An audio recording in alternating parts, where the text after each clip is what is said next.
Hai, balik lagi sama aku Livio Fadel Piero.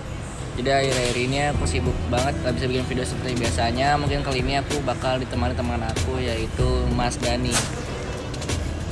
Halo Mas Dani. Kali ini aku pengen jelasin apa itu bisnis keluarga, kelebihan dan kekurangan bisnis keluarga. Jadi bisnis keluarga apa sih Mas Dani? Jadi bisnis keluarga seperti namanya. A few moments later. Jadi bisnis keluarga seperti namanya merupakan bisnis yang dimiliki, dioperasikan, dan dikelola secara aktif oleh dua atau lebih anggota keluarga tunggal.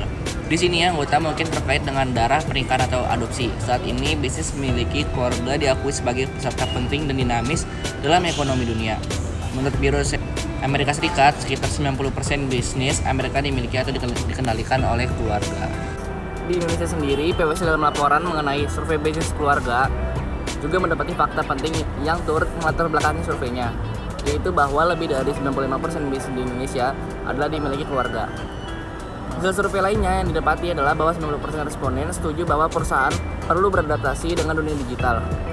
Hal ini sejalan dengan keadaan pasar bisnis sekarang, di mana peran teknologi digital sangat membantu pengembangan bisnis termasuk juga bisnis keluarga. Selanjutnya ada kelebihan dan kekurangan bisnis keluarga. Family business akan bergantung kepada bagaimana komunikasi dan kepercayaan antar generasi dalam menjalankan perusahaan turun-menurun. Bukanlah hal yang mudah untuk melanjutkan bisnis ini ketika komitmen generasi penerus tidaklah kuat sehingga terdapat kelemahan bisnis keluarga yang perlu kita antisipasi sejak awal. Definisi bisnis turun-menurun atau bisnis keluarga adalah bisnis yang kepemilikan dan manajemen perusahaannya dipengaruhi oleh anggota keluarga pemilik modal.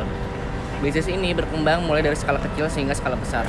Contoh dari skala kecil misalkan ada Soto Sedap Boyolali, Haji Widodo, Sate Marangi Haji Yeti, dan lain-lain. Sementara untuk skala makro contohnya adalah Sampurna, Jarum, Bakri Group, dan masih banyak lagi. Perusahaan-perusahaan yang tadi saya sebutkan adalah contoh bisnis keluarga yang sukses. Namun banyak juga bisnis keluarga yang telah gugur karena sulitnya mengikuti perkembangan zaman.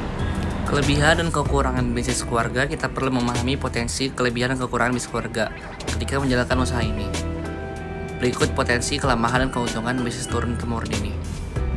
Yang pertama, 1. Kelebihan keputusan perusahaan diputuskan secara kekeluargaan. Pengambilan keputusan dapat berlangsung secara cepat dan lebih efektif karena kecenderungan keputusan berdasarkan suara mayoritas di keluarga. Kelebihan yang kedua, yaitu kepemimpinan yang efektif. Persiapan transisi dari kepemimpinan telah pimpinan melakukan dari jauh-jauh hari. Orang tua telah mempersiapkan sejak dini bahwa suatu saat perusahaan miliknya akan dipimpin oleh keturunannya sendiri. Yang ketiga, punya tujuan yang jelas ke depan. Membangun bisnis keluarga berarti menyiapkan tujuan dari waktu ke waktu sehingga mempunyai target yang jelas dalam membangun perusahaan secara jangka panjang.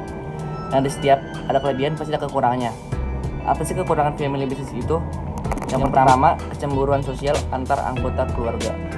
Ketika sebuah keputusan yang pimpinan ambil tidak mempertimbangkan anggota keluarga yang lain, bisa saja memunculkan kecemburuan yang berujung kepada konflik kepentingan di posisi pemegang saham. Yang kedua, penunjukan jabatan tidak sesuai kompetensi. Penunjukan unit leader atau posisi pimpinan bisa saja tidak sesuai dengan kemampuan atau kompetensi mereka. Inilah sebabnya mungkin saja pengelolaan perusahaan jadi tidak tepat. Berpotensi terjadi konflik of interest, kepentingan antar anggota keluarga yang berbeda dapat menjadi konflik of interest ketika tidak ada rasa keadilan di dalam perusahaan. Sulit memberikan kesempatan kepada orang lain.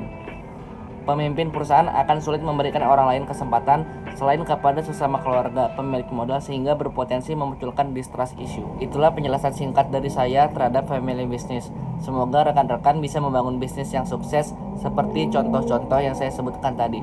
Salam dari saya, terima kasih.